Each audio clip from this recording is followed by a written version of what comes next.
درخواست گزاروں کا نکتہ یہ ہے کہ سویلینز کا ٹرائل نہیں ہو سکتا فوجی عدالتوں میں. سر آپ کیا کہیں گے اس حوالے سے؟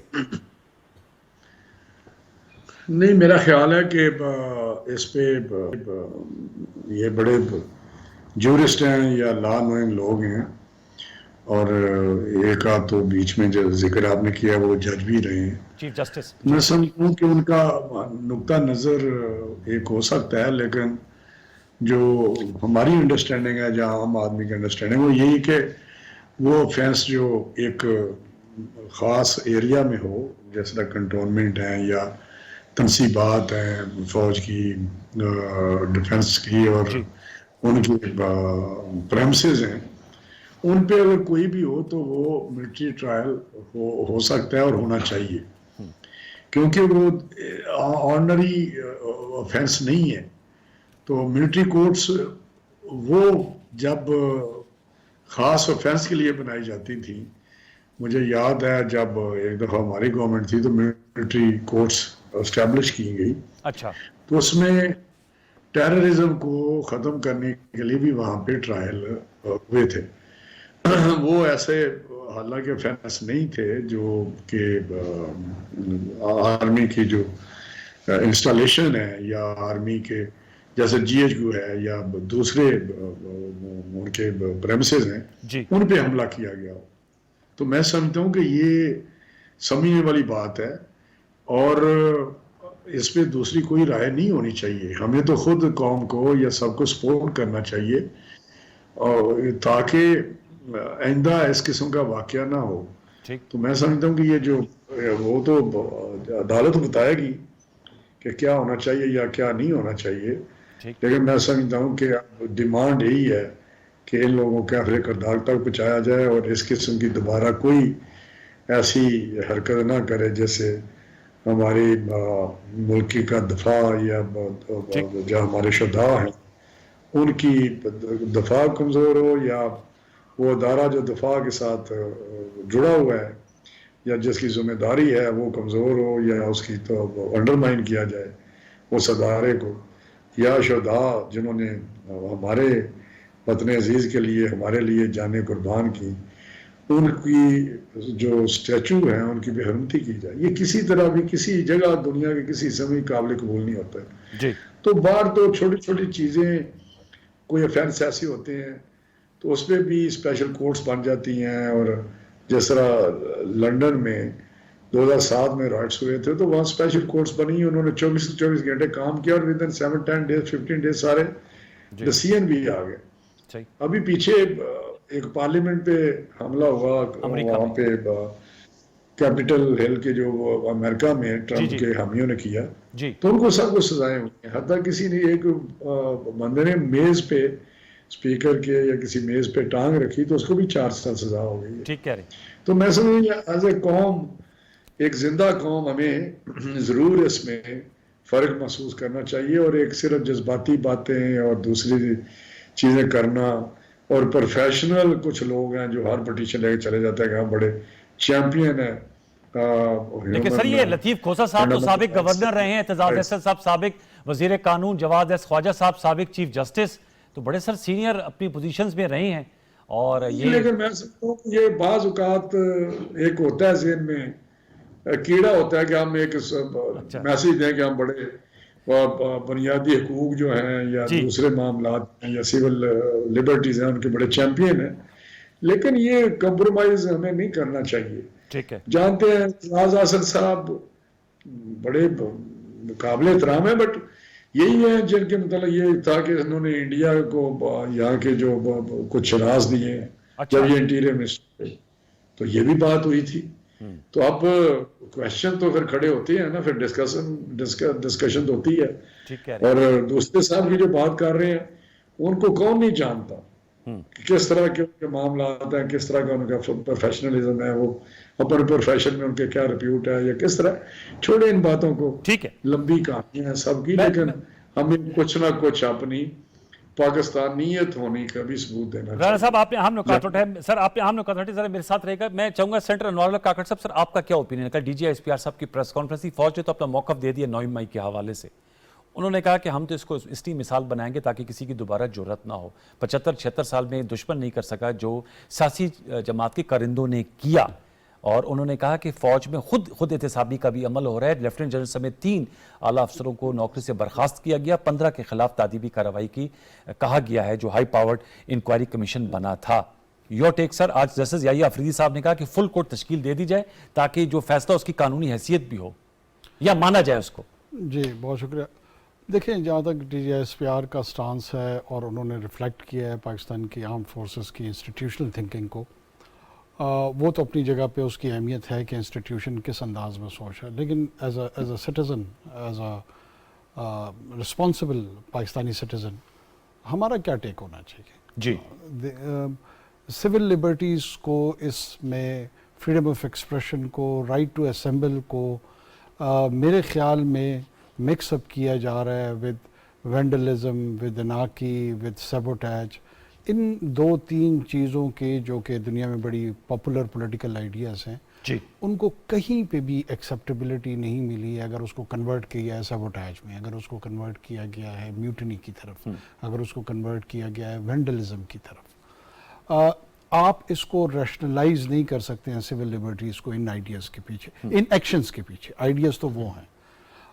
بدقسمتی سے ہمارے ہاں کچھ جو شاید لبرل لیفٹ کی طرف ان کا شاید جھکاؤ زیادہ ہے, وہ یہ سمجھتے ہیں کہ ان رومانٹک آئیڈیاز کو پروجیکٹ کر کے وہ پاکستان کے عوام کو مس لیڈ کریں گے. سر لیکن ابھی تو کسی کا ٹرائل ہی نہیں شروع ہوا. یہ پٹیشن آ گئی, آج اٹارنی جنرل صاحب نے کہا کہ مجھے 102 لوگ ہیں جو D G S P R صاحب نے کہا تھا پرنسپلی تحقیقات ہو رہی ہے. کیا ملٹری کورٹس میں ٹرائل ہونا چاہیے نہیں ہونا چاہیے؟ ہم نے بحیثیت معاشرہ, پارلیمنٹیرین, انٹیلیجنشیا, میڈیا, یہ ڈیسائیڈ کرنا ہے کہ اس کے پیچھے وہ مورل سٹرینتھ ہم دے رہے ہیں یا نہیں دے رہے ہیں. میرے خیال میں ہمیں وہ دینی چاہیے. اوکے. ان کا ٹرائل اس لیے ہونا چاہیے کہ انہوں نے ملٹری کو ڈریگ کیا ایک پولیٹیکل سرکس میں. 200 حملے ہوئے انہوں نے کہا تنصیبات پہ. تو اب this was a surprise to me also کہ یہ فگر بہت بڑا ہے اور ایٹ ونس ہوتے ہیں اور اتنے آرگنائزڈ انداز میں ہوتے ہیں کہ آپ مردان سے لے کر کوئٹہ اور کوئٹہ سے لے کے کراچی, کراچی سے لے کر لاہور تک تھرو آؤٹ پاکستان یہ اسپریڈ آؤٹ ہوتے ہیں. کہ کیا تھا؟ مجھے تو اب یہ ایسا ہی لگ رہا ہے کہ یہ کانشیس اٹیمپٹ تھی کہ پبلک اپرائزنگ شروع کی جائے اور ود ان انسٹیٹیوشن میوٹنی کو انکریج کیا جائے, اور جو بھی کرنٹ ملٹری لیڈرشپ ہے اس کے اگینسٹ پبلک ورسز میوٹنرز کا ایک الائنس کریٹ کیا جائے اور فورسفل چینج آف گورنمنٹ کی جائے. اوکے, آپ کو لگتا ہے پورا ایک پلان بنا گیا تھا؟ مجھے تو مطلب یہ جتنی باتیں سامنے اب فل کورٹ کی جو میں یہ جاننا چاہ رہا ہوں کہ جسٹس یحییٰ افریدی ویری آنریبل جج, ان کا یہ نوٹ میں کہنا کہ فل کورٹ, یہ حکومت جو ہے رانا تنویر صاحب حسین صاحب کی, ان کا پنجاب انتخابات کے حوالے سے بھی یہ موقف تھا کہ فل کورٹ ہو. تو اب تو فل کورٹ کی صدائیں سپریم کورٹ سے اٹھ رہی ہیں. میں سمجھ سکتا ہوں کہ جس طرح آپ آنریبل افریدی صاحب کے, جسٹس افریدی صاحب کی بات کر رہے ہیں, وہ جس طرح کی ڈی پولرائزیشن اس وقت سوسائٹی میں موجود ہے اور لوگ بالکل ریڈیکلائز ویوز, پولیٹیکل ویوز جو ہے نا اس کی آرٹیکولیشن کر رہے ہیں. ٹھیک ہے. غالباً اس سوشل اور پولیٹیکل ملیو میں وہ یہ چاہ رہے ہوں گے کہ فل کورٹ کا اسٹرینتھ آئے تاکہ اس پہ انگلیاں جو بھی وہ فیصلہ کرے. رانا صاحب سے بھی اس پہ نقطہ لگتا ہوں, پھر میں عابد صاحب آپ کے بات آتا ہوں سر آئی ایم ایف کے حوالے سے. رانا تنویر صاحب, سر فل کورٹ کے حوالے سے پنجاب میں الیکشن کے حوالے سے آپ لوگوں کی استدعا تھی, آپ کی جو قانونی ٹیم ہے انہوں نے کہا فل کورٹ ہو, اس پہ تو وہ بات نہیں مانی گئی, فیصلہ آ گیا, بار کا فیصلہ جو ہے اس پہ تو عمل نہیں ہوا. لیکن اب تو جسٹس یحییٰ افریدی صاحب کی جانب سے بھی جو نوٹ آیا ہے اس میں کہا گیا کہ فل کورٹ تشکیل دے دی جائے. آپ سمجھتے ہیں کہ یہ جو رائے اب سپریم کورٹ سے اٹھ رہی ہے اس کو سنا جائے گا؟ دیکھیں میں سمجھتا ہوں کہ جو فل کورٹ والی بات ہے, جب بھی اس قسم کا ایشو ہو جو کانسٹیٹیوشنل یا پولیٹیکل کو معاملہ ہو تو اس وقت میں سمجھتا ہوں فل کورٹ ہو تو تبھی اس کی کریڈیبلٹی ہوگی. اور آج یحییٰ افریدی صاحب نے, کل جسٹس منصور علی شاہ صاحب نے بھی یہ بات کی کہ جو بیس ہے ایک عدالت کے, جو سٹرینتھ ہے یا جو اس کی ایک سپرٹ اس کی ہونی چاہیے, وہ اس کی کریڈیبلٹی ہے اس عدالت کی, عدالت عظمیٰ کی اسپیشلی, کہ کریڈیبلٹی اسی کی تبھی ہوتی ہے جب قوم کا اس کے فیصلوں پہ اعتماد ہو. اور قوم کا جب اس قسم کے ایشو آئیں گے جو ڈیوائیڈڈ اوپینین ہو قوم کی، پولیٹیکل ایشو ہوتے ہیں یا کانسٹیٹیوشنل ایشو ہوتے ہیں، تو اس وقت اگر فل کورٹ فیصلہ کرے تو پھر میرا حال ہے وہ فیصلہ ایکسیپٹیبل ہوگا. اس لیے ہم نے کہا تھا کہ جب الیکشن کی بات ہوئی 90 ڈیز والی بات کرتے تھے، مختلف ویوز تھے، 4-3 کا ہوا، 3-2 کا ہوا، لیکن وہ تھا کہ فل کورٹ بنے اور جو بھی فیصلہ آئے، انٹرپریٹیشن جو بھی ہو اس وقت 90 ڈیز کی ہے یا ایک دن الیکشن ہونے چاہیے یا کیئر ٹیکر تھرو آؤٹ ہونی چاہیے، تو وہ سارے اس کے پرسپیکٹو میں دیکھیں تو پھر جو بھی کہیں گے وہ ٹھیک ہے.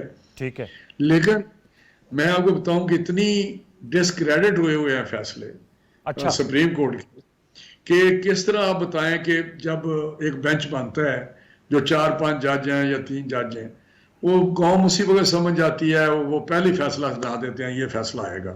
یہ بھی آپ کو پتہ ہے کہ یہ بھی یہاں پہ باتیں اٹھی ہیں اور بہت سارے معاملات لوگوں کے سوشل میڈیا ہو یا کوئی بھی ہو اس پہ آگے جی ہاں جی بینچ بن گیا، پتہ ہے ہمیں کیا فیصلہ آنا ہے. تو میں نہیں سمجھتا کہ اس پہ کسی کی ضد ہونی چاہیے. یہ تو ایک عام ہے، اگر لوور کورٹ میں بھی کسی جج کے سامنے آپ بات کریں کہ جی مجھے آپ پہ اعتماد نہیں ہے، آپ نہ سنیں، تو اسی وقت وہ کیس ٹرانسفر کر دیتے ہیں. لیکن یہ ہم نے دیکھا ہے کہ یہاں بہت چیخو پکار بھی ہوئی لیکن کوئی نہیں سنی گئی اور فیصلے پہ فیصلے دیتے چلے گئے. ٹھیک ہے. حتیٰ کہ 63A کی جو انٹرپریٹیشن بھی ایسی آئی ہیں جس پہ کسی کو تاریخ میں جوڈیشری کی تاریخ ہے اس میں کسی کو اس پہ ذرا بار بھی ملال نہیں ہے کہ مولوی تمیز الدین کا کیا تھا فیصلہ، پھر آن ورڈ جو بھی فیصلے آتے رہے ہیں ٹھیک ہے وہ کس قسم کے فیصلے تھے جو کانسٹیٹیوشن اور پولیٹیکل ایشوز پہ آتے رہے ہیں. میں سمجھتا ہوں کہ ان چیزوں کو عدالت اپنے وقار کو، اپنی ایک جو اس کی ساکھ ہے اس کو برقرار کے لیے ضروری ہے کہ وہ اس طرح کا کنڈکٹ ہو، اس طرح کے کام کیے جائے جیسے اعتماد ہو. اعتماد یا ساکھ اتنی ضروری ہے، اس کی یہی ایک بیس ہے جیسے جوڈیشل سسٹم چلتا ہے. رانا صاحب میرے ساتھ رہیے گا، میں ذرا عابد صاحب سے IMF کا پوچھ کے آپ سے جاننا چاہوں گا کہ آپ لوگوں کی اب اس وقت کیا رائے پائی جاتی ہے. پہلے عابد سلیری صاحب ہمارے ساتھ موجود ہیں چونکہ باہر معاشیات ہیں اور IMF سے رابطہ کاری بھی ہو رہی ہے پرائم منسٹر آف پاکستان کی سطح پر، اور متعدد ملاقاتیں بھی ہوئی پیرس میں اور اب بات چیت بھی ہوئی ہے ٹیلی فون پہ. ڈاکٹر عابد سلیری صاحب، سر آپ ہوپفل ہیں کہ جو 9th ریویو ہے وہ ہو جائے گا اور جو سٹاف لیول ایگریمنٹ ہے وہ منطقی انجام تک پہنچ جائے گا؟ اب تو بجٹ بھی پاس ہو گیا اور تقریباً تمام ہی ان کی جتنی بھی شرائط تھی IMF کی وہ مان لی گئی ہیں. عابد سلیری صاحب جی انوار، میں اس پہ یہی کہوں گا دیر آئے درست آئے. ہمیں اس آخری مرحلے تک نہیں پہنچنا چاہیے تھا. اگر تھوڑا سا یہ چیزیں پہلے کر لیتے تو شاید روپیہ جو ہے وہ بھی سٹیبل ہوتا، بٹ پھر بھی دیر سے ہی صحیح، یہ ایک اچھا فیصلہ ہے. اس وقت جو آپ کو چوز کرنا ہے وہ یہ ہے کہ سپٹمبر 2023 میں کیا پاکستان کو ایک ایسی اسٹیٹ دیکھنا چاہ رہے ہیں جو کہ بالکل ڈیفالٹ ہونے کے قریب ہو سپٹمبر 2024، یا ہم یہ چاہ رہے ہیں کہ اس وقت ہم کچھ مشکل فیصلے کر لیں تاکہ یہ آنے والا جو مالی سال ہے اس میں تھوڑی بہتری آ سکے. اور میرا خیال ہے کہ اس وقت مزید تلخ فیصلے جو کرنے کی ضرورت تھی وہ کافی حد تک حکومت نے کر لیے. ٹیکسیشن جو ہے وہ 215 ارب روپے کے نئے ٹیکسز بھی لگا دیے گئے، ایکسپینڈیچر بھی کم کر دیے گئے. اسی طریقے سے وہ جو ڈالرز پہ ایک امنیسٹی دی گئی تھی اس کو رول بیک کر دیا گیا، امپورٹس پہ سے پابندیاں ختم کر دی گئی، انٹرسٹ ریٹ بڑھا دیا گیا. اگین یہ کہا جا سکتا ہے کہ تنخواہ دار طبقے پہ بوجھ ڈالنے کی بجائے اگر ریٹیلرز جو ہیں ہمارے پاس 2.2 ملین جن کے پاس کمرشل بجلی کے کنیکشن ہیں، اگر ان سے 10,000 روپیہ کو سالانہ ٹیکس لے لیا جاتا تو یہ ایک جو ٹیکس کا ہدف ہے وہاں سے پورا ہو سکتا تھا. شاید اگلے مرحلے میں ایسا بھی ہو جائے، لیکن ابھی تک کی جو سچویشن ہے اس میں آئی ووڈ اپریشیٹ کہ پرائم منسٹر نے کافی امپورٹنٹ رول پلے کیا.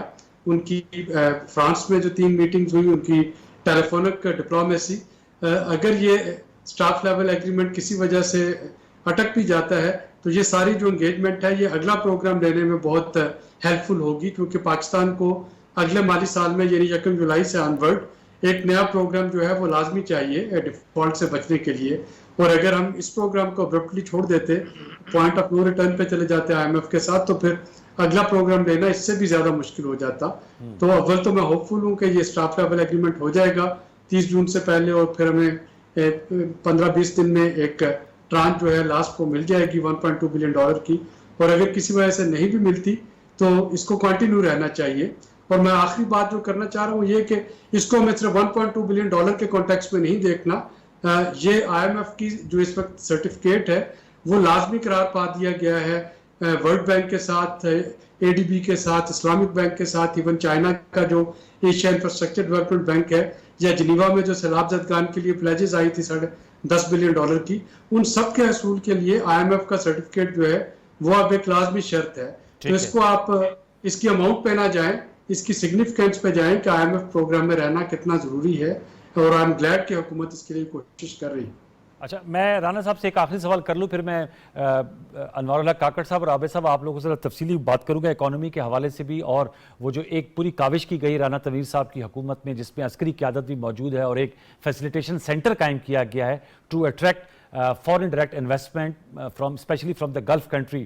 رانا تنویر صاحب, سر آئی ایم ایف کا اسٹاف لیول ایگریمنٹ جو ہے آپ کے پاس سر کیا خبر ہے؟ پرائم منسٹر صاحب تو براہ راست اب ان کی گفتگو بھی ہو رہی ہے, ملاقاتیں بھی ہو رہی ہے, سر ہو جائے گا؟ آپ لوگوں نے تو ہم جیسے تنخواہ داروں پہ ٹیکس بڑھا دیا, ریٹیلرز پہ بڑھا دیتے, جیسے عابد سلاری صاحب کہتے ہیں تو ذرا سختی کم آتی, لیکن سر اب ہو جائے گا یا نہیں ہو جائے گا اسٹاف لیول؟ سر دیکھیں, میں جو جہاں تک آئی ایم ایف کا تعلق ہے وہ آپ کو پتہ ہے کہ کس طرح معاملات چل رہے ہیں, اس میں جو ہمارے جیو پالیٹکس ہے اس پہ بھی تھوڑی سی انوالومنٹ شاید اس کو سمیل کیا جا رہا ہے.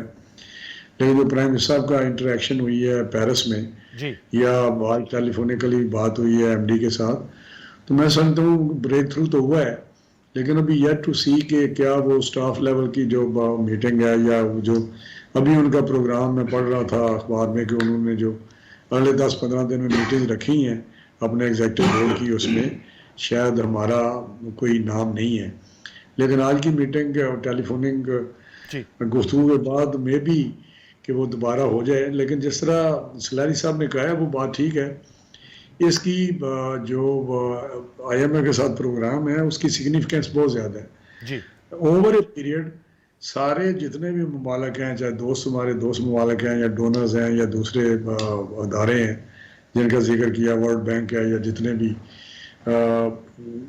جو ایشین ڈیولپمنٹ بینک ہے یا دوسرے جتنے بھی اس کے ڈیل کرتے ہیں ان چیزوں کو, وہ جڑے ہوئے ہیں ان کے پروگرام کے ساتھ. یہ پہلے اس طرح نہیں ہوتا تھا, انڈیپینڈنٹلی بھی سپورٹ کر دیتے تھے, لیکن آج آئی ایم ایف کے ساتھ ان کا سرٹیفکیٹ ہونا بہت ضروری ہے. تو اس کے لیے جتنی ہم ایفرٹ کر سکتے تھے کی ہے, جتنا ہم گیون سچویشن میں بوجھ ڈال سکتے ہیں اپنے لوگوں پہ وہ بھی ہوا ہے. جس طرح ابھی بات کی کہ سیلریڈ کلاس اور دوسرے طبقوں پہ بھی بوجھ پڑا ہے, لیکن یہ مشکل حالات ہیں, ان سے ہم نے نکلنا ہے, مشکل فیصلے کرنے ہیں. اور میں بتاؤں تکلیف ضرور ہے لوگوں کو, تھوڑا سا نا اس کی اویئرنیس بھی ہے. ایک آج جو عام آدمی ہے اس کو بھی پتہ ہے کہ کس طرح کے حالات ہے یا آئی ایم ایف پروگرام کیا ہوتا ہے. تو میں سمجھتا ہوں کہ یہ چیزیں بات ضرور کرتے ہیں لوگ. دوسری طرف احساس بھی ہے کہ اس وقت بہت بڑے چیلنج کا مقابلہ ہے اکانومی کے فرنٹ پہ. تو میں سمجھتا ہوں انشاءاللہ یہ جو ٹیم ہے ہماری اس وقت اکنامک ٹیم ہے وہ لگی ہوئی ہے, ہر طرح کی کوشش ہو رہی ہے کہ ہمارے جو اس اکنامک کرائسس ہے اس سے ہم باہر آ جائیں. اور کافی حد تک ہم نے اس میں بہتری لائے ہیں. یہ نہیں کہ 1 سال میں یا 1.25 سال میں کام نہیں ہوا, اس میں بے شمار بہت زیادہ صاحب. چلتے چلتے دبئی کا احوال بتا دیں, کیا ملاقاتیں ہو رہی ہیں زرداری صاحب سے, نواز شریف صاحب کی چلتے چلتے دبئی میں جو سر سیاسی ملاقاتیں مشاورتیں ہو رئی ہیں, سر کیا خبر ہے؟ پنجاب میں کچھ سیٹیں مانگی ہیں پیپلز پارٹی نے؟ دیکھیں میں بتاؤں, وہ پیپلز پارٹی ایک بڑی جماعت ہے اور وہ ہمارے اتحادی ہیں اور ان کے ساتھ گفتگو ہوتی رہتی ہے, کیونکہ جب سے چارٹر آف ڈیموکریسی ہوا ہے اس کے بعد کافی ان کے ساتھ ہمارا جو رابطہ ہے وہ رہتا ہے. اس طرح کی سچویشن نہیں جو 90s میں تھی یا کس طرح کے حالات تھے. آج بلکہ ہم ایک گورنمنٹ میں بیٹھے ہوئے ہیں اور جتنے بھی پولیٹیکل ایشوز ہوتے ہیں یا جو دوسرے ہوتے ہیں, تو اس وقت جو سچویشن ہے ملاقات ہوگی ڈیفینیٹلی اس میں آنے والے الیکشنوں کی بات ہوگی, اس کی ٹائم فریم کی بات ہوگی, اس پہ آگے چلنے کی بات ہوگی, اور اسپیشلی جو چارٹر ڈیموکریسی ہم نے کیا ہوا ہے اس کو زیادہ اس پہ اس کے انڈر اس جمہوری سسٹم کو زیادہ مضبوط کرنے کی بات ہم کرتے ہیں, اس نظام کو زیادہ مضبوط کرنے کی بات کرتے ہیں, پارلیمنٹ کو مضبوط کرنے کی بات کرتے ہیں. تو یہ ساری چیزیں ہوتی ہیں. باقی ڈیفینیٹلی آپ دیکھیں نا, بات جب ہوتی ہے تو اس میں ہوتا ہے کہ جی سیٹ ایڈجسٹمنٹ ہوگی, فلاں ہوگا, لیکن میں سمجھتا ہوں کہ ہم دو الگ انڈیپینڈنٹ پولیٹیکل پارٹیز ہیں. اچھا, دونوں بڑی پاکستان کی پولیٹیکل جماعت بہت بڑی ہے, اپنا پروگرام ہے, اپنا ہمارا منشور ہے, اپنا مزاج ہے. تو الیکشن ہم لڑیں گے اپنی پلیٹ فارم سے لڑیں گے. اپنا مزاج والی آپ نے بڑی امپورٹنٹ بات کی رانا صاحب. آپ کا ویسے اپنا ہی مزاج ہے, لیکن آپ کا سر بہت شکریہ رانا تنویر صاحب, آپ نے ہمیں وقت دیا. ویور سے چھوٹا سا وقفہ لیتے, وقفے بنائیں. انوار اللہ کاکڑ صاحب اور عابد سلیل صاحب سے ذرا تفصیلاً گفتگو کر رہے ہوں گے ان تمام نکات پہ, سیاست پہ بھی اور معیشت پہ بھی. چھوٹا سا وقفہ, دوبارہ لوٹ کہتے ہیں, ہمارے ساتھ رہیے.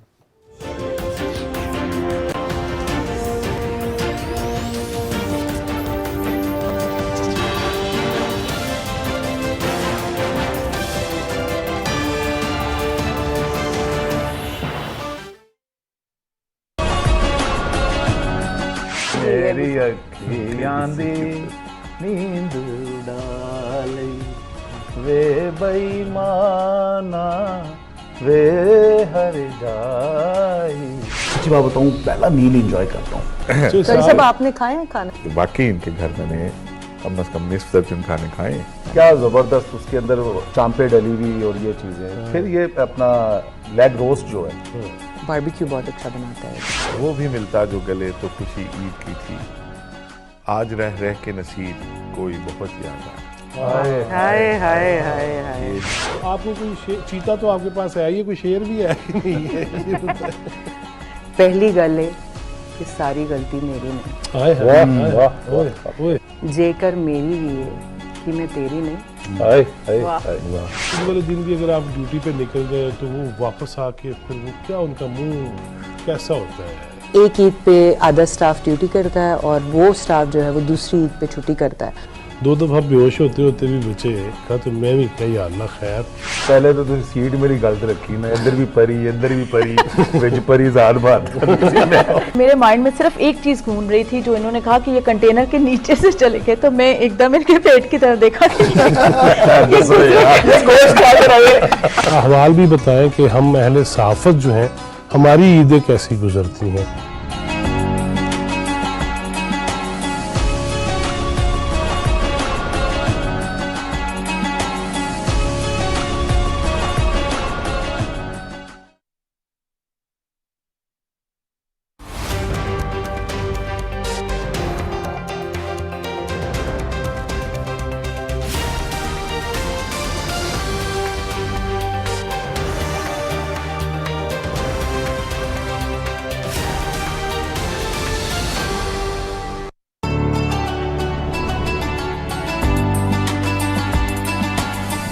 رنگا رنگ محفل میں آپ لوگ ہمارے ساتھ شامل ہیں.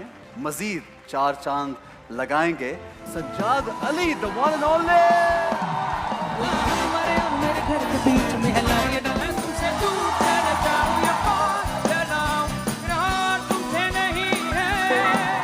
پیچھے مینو ساری حیاتی بھی تھوڑی لگتی, تھوڑی لگتی او مینو سونی بھی لگتی, سونی لگتی او مینو سونی لگتی. میں تے ہو گئی تیرے سنگ, میں ہو گئی ملنگ ملنگ ملنگ. بیبیا بیبی میری بات کیوں نہیں سنتی, اے ملنگ تار تار دنیا کھیل تماشا. رات کو آتی ہوگی کہ دکھاتی ہوگی.